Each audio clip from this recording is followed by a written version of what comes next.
Радио «Спутник». Укрепление рубля – одна из главных тем в СМИ. Последние дни за ее курсом следят не только экономисты, но и обычные люди.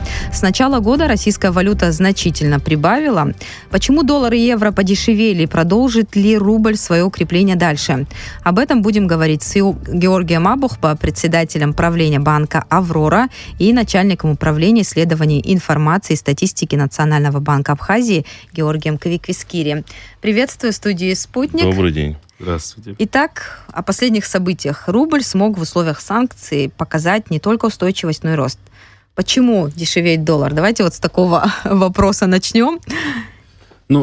Прежде всего, как мы знаем, когда началась спецоперация, доллар рос включительно до 10 марта, когда были пиковые значения. Затем началось постепенное укрепление рубля. Прежде всего, в принципе, все эти факторы, о которых говорят эксперты, они сводятся к одному.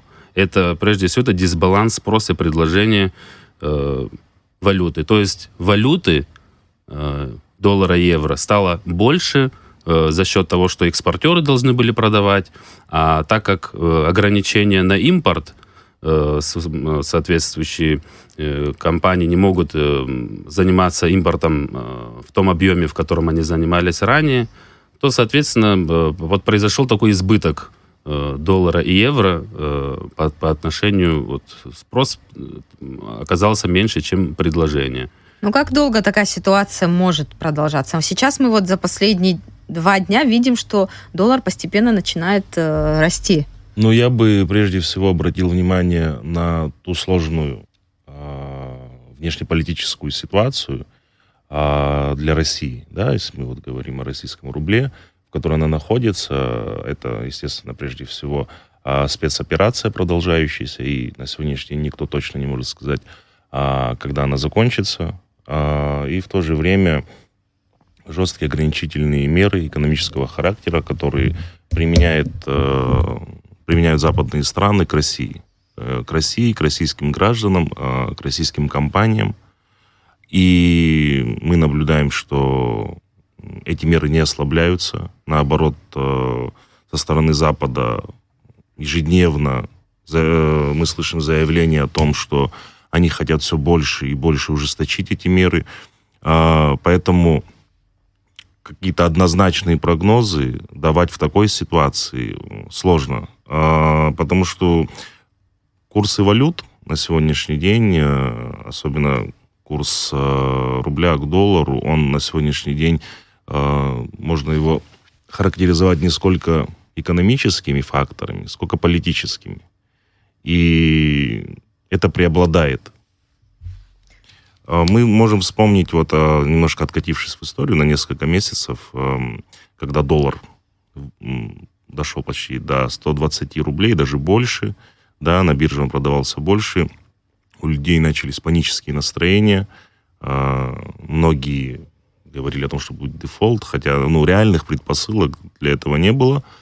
Центральный банк России провел ряд ограничительных мер, благодаря которым удалось, во-первых, перейти эту психологическую отметку 100 рублей, вернуть доллар к прежним значениям, успокоить население, потому что в первые дни этого гиперроста мы наблюдали, что на территории России у банкомата выстраивались очереди. Люди боялись, что закончится в прямом смысле наличность, у них их карты будут заблокированы, и они не смогут воспользоваться теми деньгами, которые находятся у них на счетах.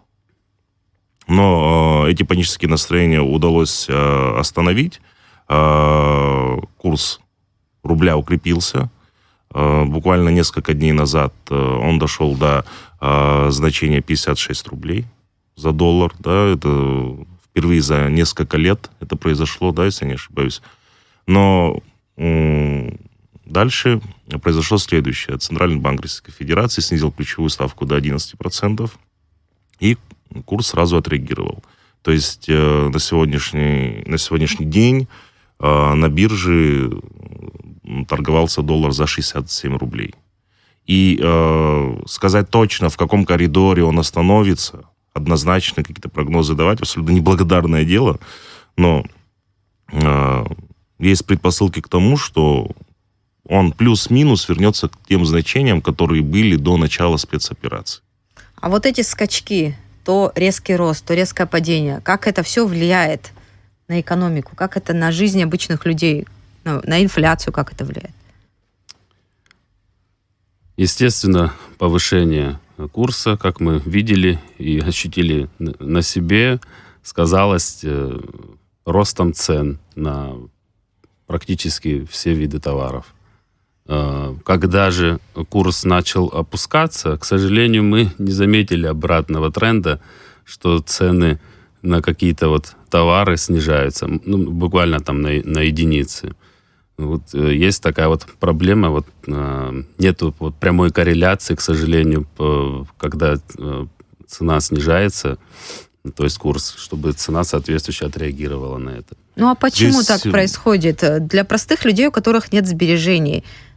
Здесь надо, я думаю, еще отметить, что при росте курса в первую очередь выросли товары, завозимые из-за рубежа, да, я имею в виду из-за пределов территории России. Импортные товары так или иначе в любом производстве присутствуют. А теперь, когда доллар откатился, так скажем, на приблизительно прежние значения, цена не спешит последовать за ним.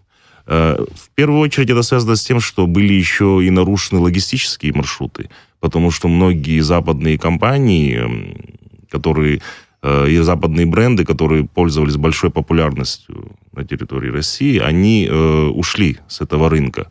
Потом многие западные страны ввели ограничения. Соответственно, российским компаниям, ритейлерам, которые вот занимаются продажей этой продукции, нужно было выстраивать новые логистические маршруты, и это неминуемо привело к удорожанию конечной цены.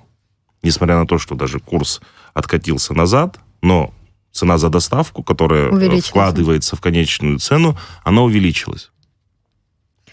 Ну, вопрос тогда у меня такой, к Георгию, вот к представителю Национального банка. Все-таки что делать людям, у которых есть какие-то сбережения? Бежать покупать дешевеющую валюту? Или же, наоборот, стоит эти деньги сейчас срочно тратить, куда-то вкладывать? Ну, как мы уже говорили ранее об этом, всегда нужно как-то диверсифицировать свои риски, свои действия, направлять вот как-то... Естественно, что-то нужно хранить в долларах, в евро, но и при этом не забывать и сохранять и в рублях. Естественно, если финансы позволяют делать такие манипуляции. Конечно, когда доллар упал, соответственно, на какие-то товары, завозимые из других стран, например, на те же автомобили, она снизилась. Соответственно, если есть возможность, то, конечно же, надо пользоваться этим моментом и приобретать то, что невозможно было купить еще буквально месяц-два тому назад. То есть сейчас надо серьезно подумать. А вот в коммерческих банках сейчас есть возможность купить валюту? В коммерческих банках практически никто из коммерческих банков не продает наличную валюту, потому что ее держат под тех клиентов, которые имеют счета в инвалюте, которые занимаются внешней торговой деятельностью, и вся жизнедеятельность которых связана с оборотом наличности, то есть долларов и евро.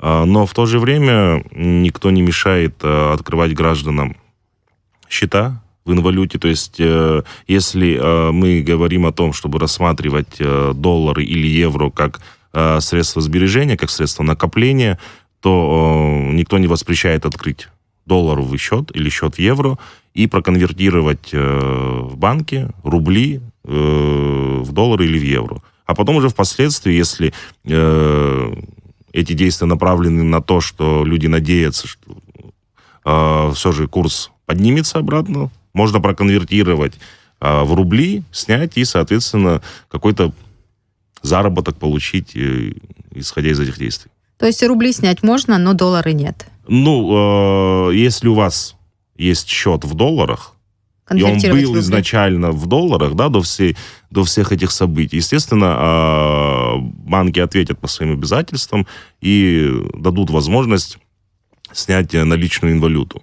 Но если сейчас вы Открывать новый счет? Да, открывать новый счет, есть некоторые проблемы с наличностью. Но это прежде всего связано с теми ограничениями, которые введены в Российской Федерации, которые, вот, если не ошибаюсь, 9 марта были введены, и они действуют до сих пор.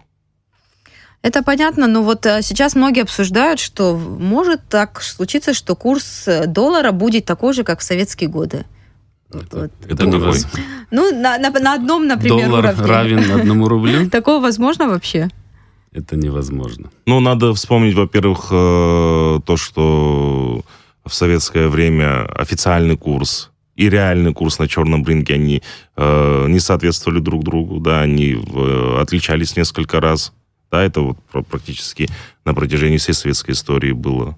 Но даже если говорить о тех цифрах и о том, что происходит сейчас,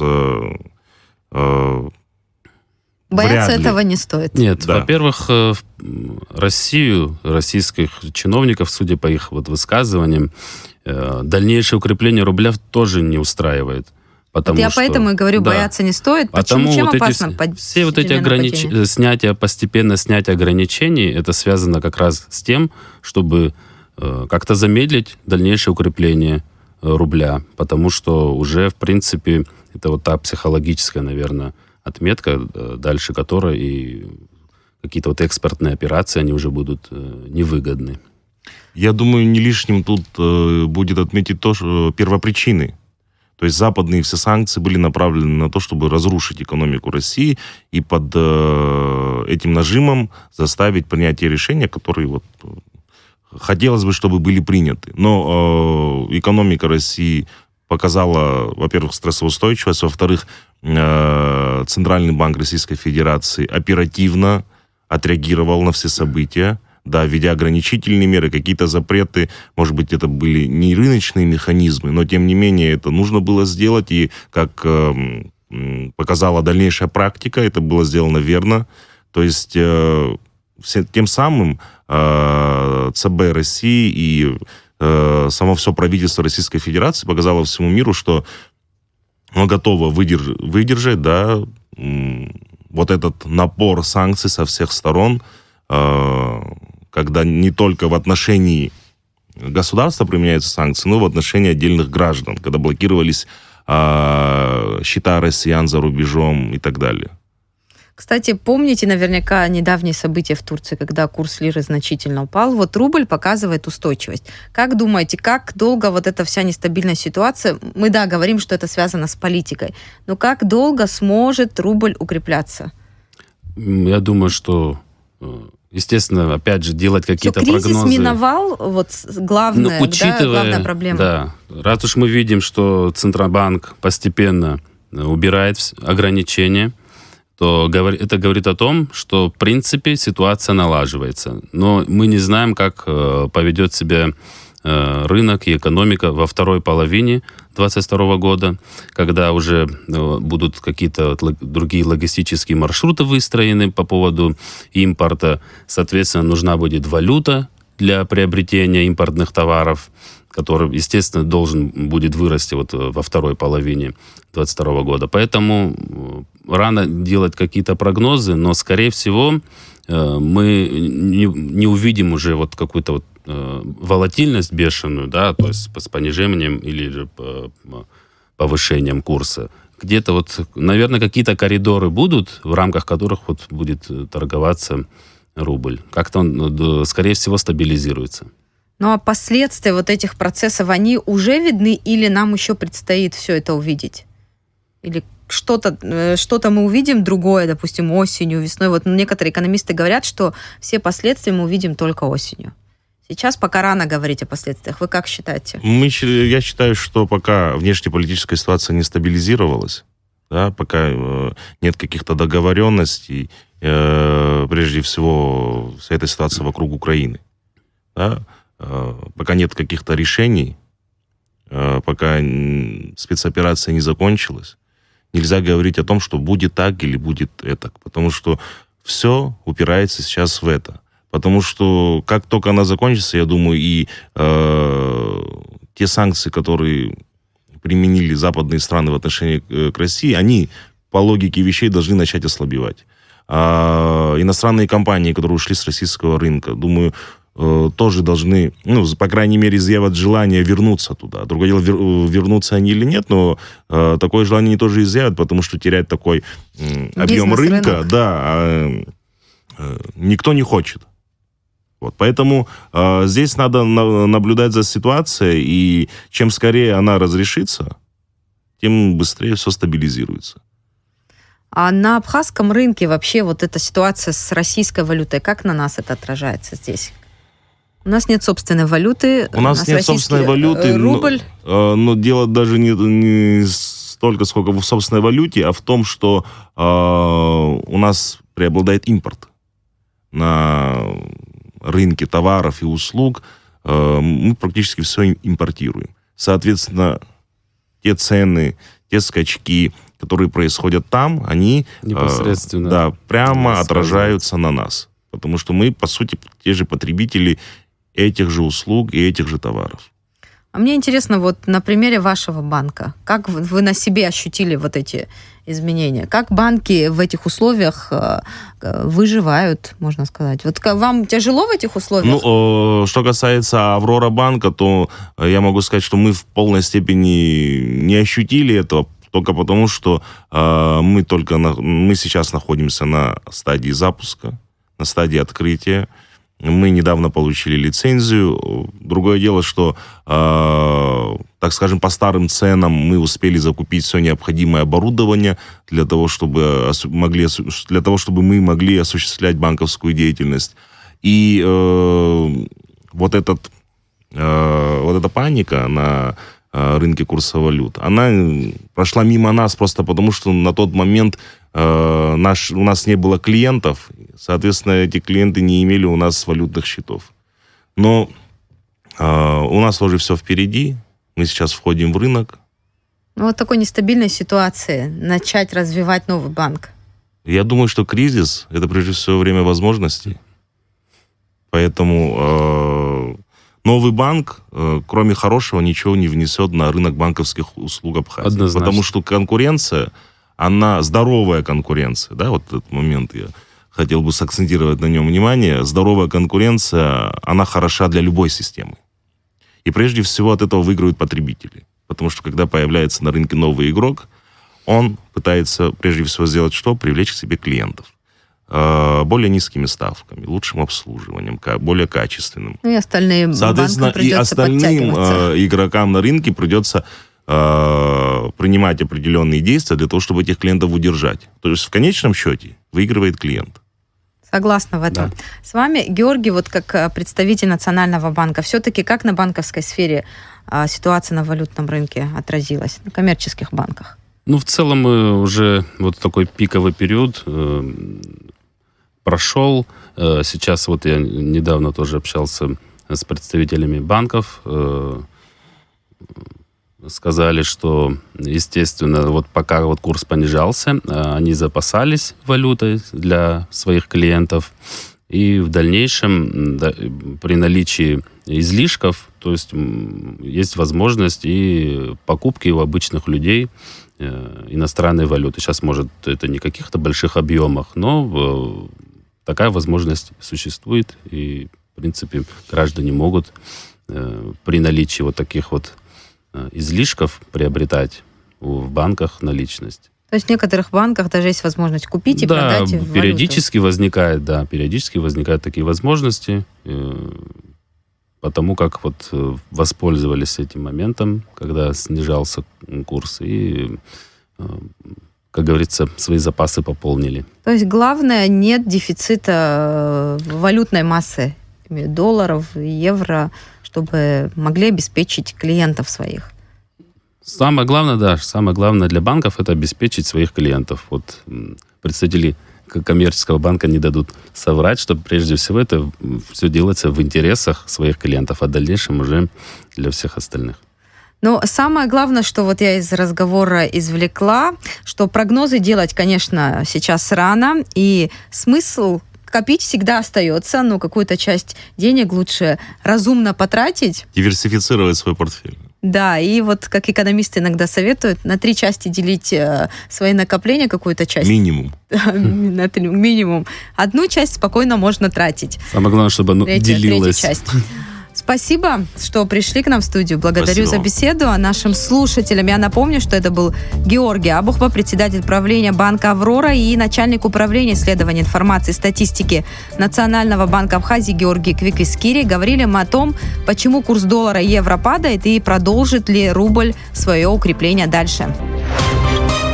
Радио «Спутник».